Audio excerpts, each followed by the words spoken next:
Okay, another thing you can work on over the winters and early on, and I would suggest you even before you find a CMP, if you're going to do one of these projects, keep your eye out for motors. And I always do. And even when I didn't have this truck, I picked this up a number of years ago.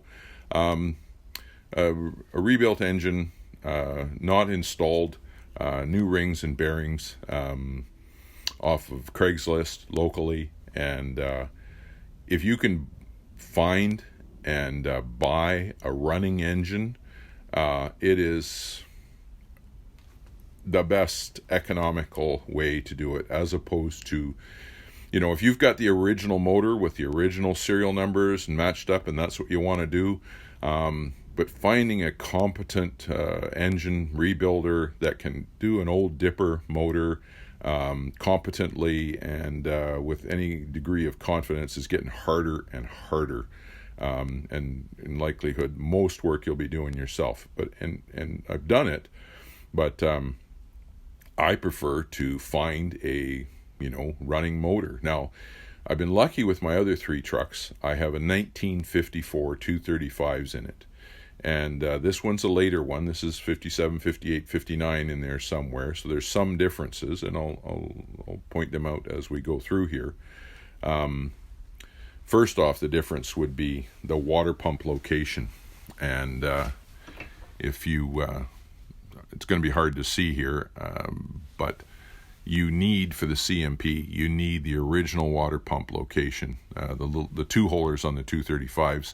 The original 216s were single holers, so it moves the fan up so it does not interfere with your crank handle, and so it's higher and it's centered on your radiator. Whereas if you've got the lower water pump on the 216s, even if you get the short pump to move the fan back, you've moved the fan back so the bottom part of the blades are actually underneath the radiator. It doesn't work well. This is aimed right at the bottom of the radiator, the core of the radiator, and that's where it's most efficient.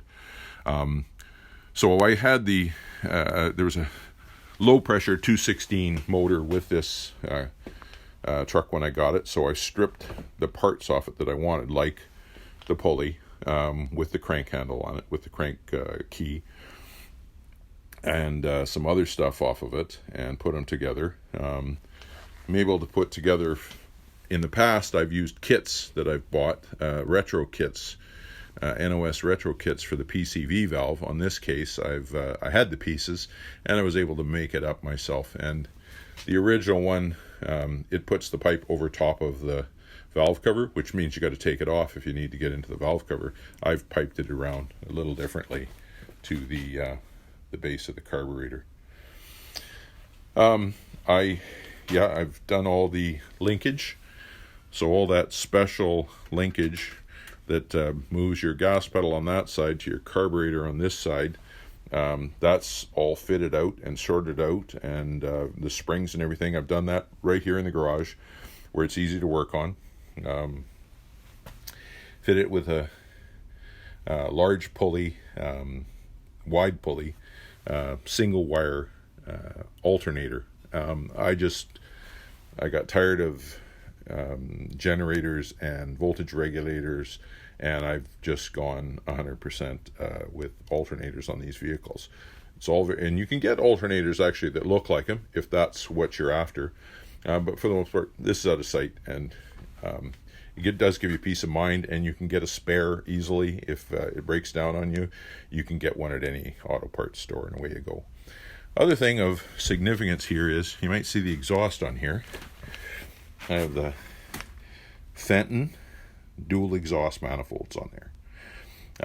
Does two things for you. The first and foremost one is with a regular stove bolt exhaust manifold, which is full length of the motor, is you're replacing that exhaust gasket, or you're living with an exhaust gas leak for the rest of your life.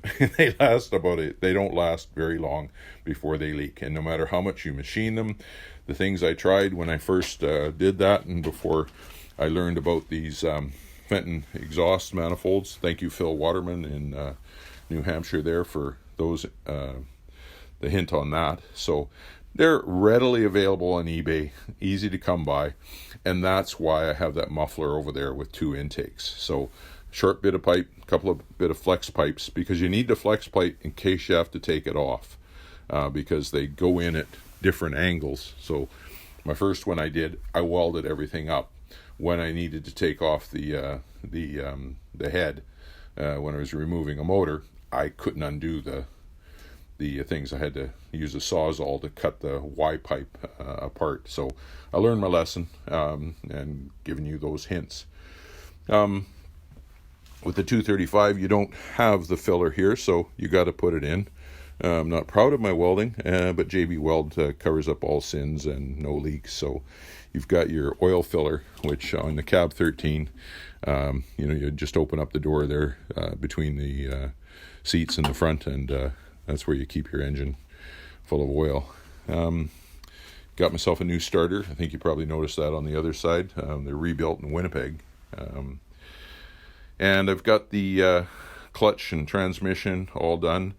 I'm going to go into detail about things like the seals and do's and don'ts of transmissions. I'll do that in a separate video.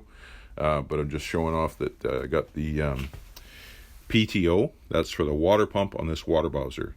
That's all original except for this. It was cracked and broken, and I found a very similar one on eBay. Couple of features aren't the same, but everything else is the same about them. They probably had many different varieties of these things. But yeah, that when you hook it up, do the switch, you can run your water pump with that. So these are things you can do in the time that it's too miserable to work outside. It's nice if you have a shop. I don't have an indoor shop that'll fit a truck, so I'm just stuck doing it in my outdoor shelter. So do things like this when days are miserable, and when you get some sunshine and things are going. I do use Pertronix electronic ignition blaster coil. I do have points on my first truck, and it's an original set of points that are like 70 years old, and they've been working for probably 15 years now. The original sets that you get that are made in China, they lasted me a couple of years before they came apart. One thing I'll point out while I'm right here, and I'm thinking about it, because of your doghouse cover, you need these 90-degree boots on your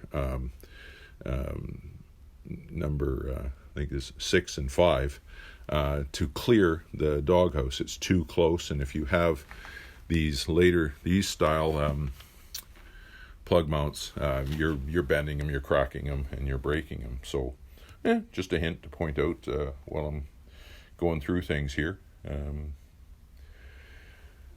So anyways, I'll try and get this video out, and welcome to the world of CMPs.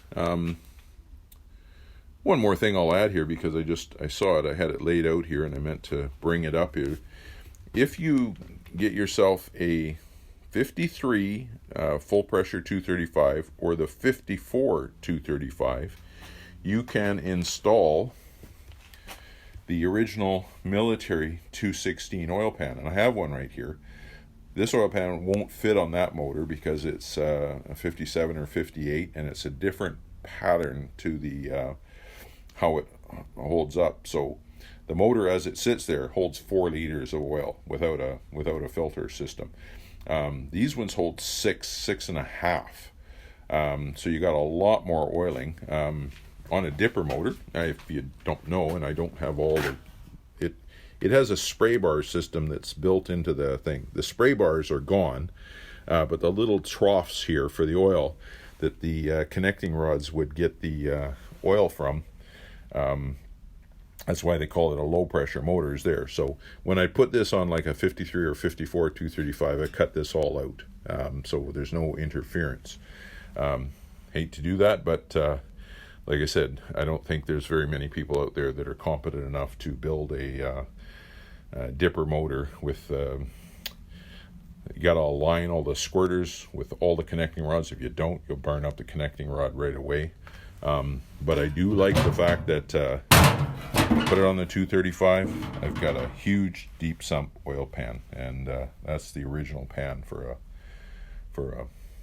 a CMP engine. So there we go. So a thing of beauty as far as I'm concerned. Okay, we'll add more.